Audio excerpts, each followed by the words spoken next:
Alright, so you want to learn how to grow your calves. So, first thing you should know about calves. The calf is specifically the gastrocs muscle. People associate it with just the whole back part of your leg.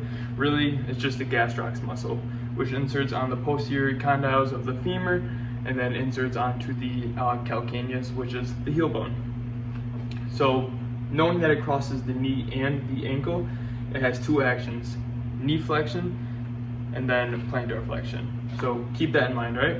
Number two, the calf muscle is just like any other muscle. Applying any resistance training to it is gonna help grow it.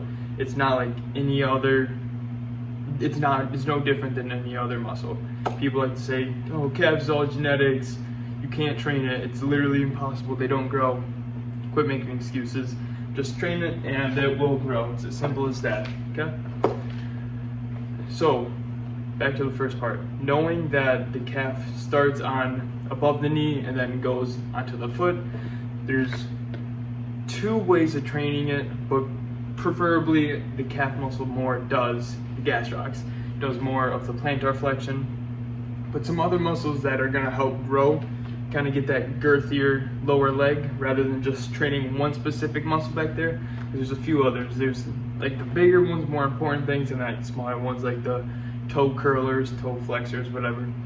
But two other muscles that I highly recommend to train is soleus, which is behind the calves but gives the width rather than kind of like the girthy part to it, and then tibialis posterior, which is kind of an irrelevant muscle when it comes to building size, but also is very helpful when it comes to plantar flexion. So we know how to train gastrocs: knee flexion and plantar flexion. So what's the best way to isolate it? By going into knee extension, you're stretching it, and going into ankle dorsiflexion, you're stretching. So what's a perfect exercise for that? We all know standing calf raises. Simple as that. Just keeping those knees locked out, or not even a little bit of bend, because a little bit of bend will activate soleus, which I'll explain in a little bit.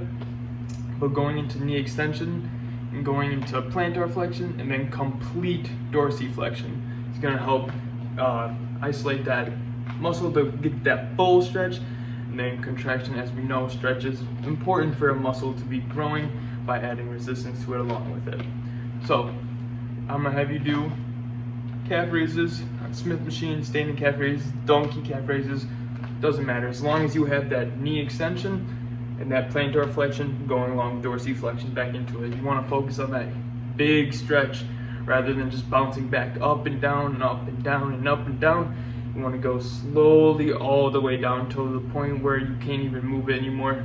Let it rest for half a second and then push up as hard as you can. Slowly come down until you can't go down anymore. Back up and just repeat that motion. Just like any other muscle, people just like to treat it differently just because it's hard to train the calves because they don't understand what the calf is.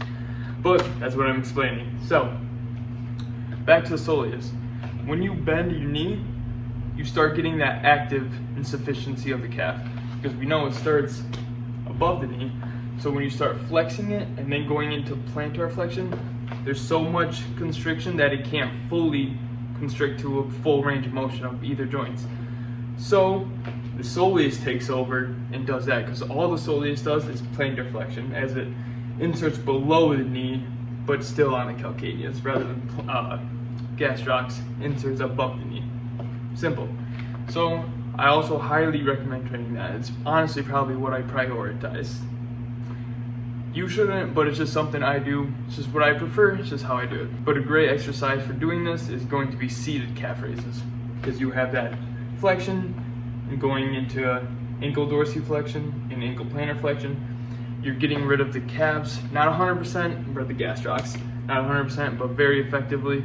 So then you're isolating soleus in that training, helping to build that girth, while gastrocs is going to help build that nice width from front to back. So those are my two best ways. So 3 things you need to understand from this. 1, how the calf works, where it starts, where it ends, how to stretch it, how to contract it. If this video didn't help, you can just look it up on YouTube or Google, make it easier for you. 2, if you apply resistance exercises to your gastroc, soleus, your lower legs, just getting that plantar and dorsiflexion movement going into with resistance. You are going to grow the muscle. I don't care how your genetics are. I don't care if you have high insertion of the muscle or low insertion. It's going to get stronger. It's going to get bigger. There's going to be more hypertrophy. But last one, you have to understand stretch is a key component to the calves. And what kind of stretch do we want to add? Ankle, because it's a priority ankle muscle, rather than it does assist with start of knee flexion, but hamstring does the majority of that. Plantaris helps, and popliteus. So actually, I don't know about that 100%, but we'll note it. So those are my 3 highly recommendations on how to grow it, on how to grow your calf muscle.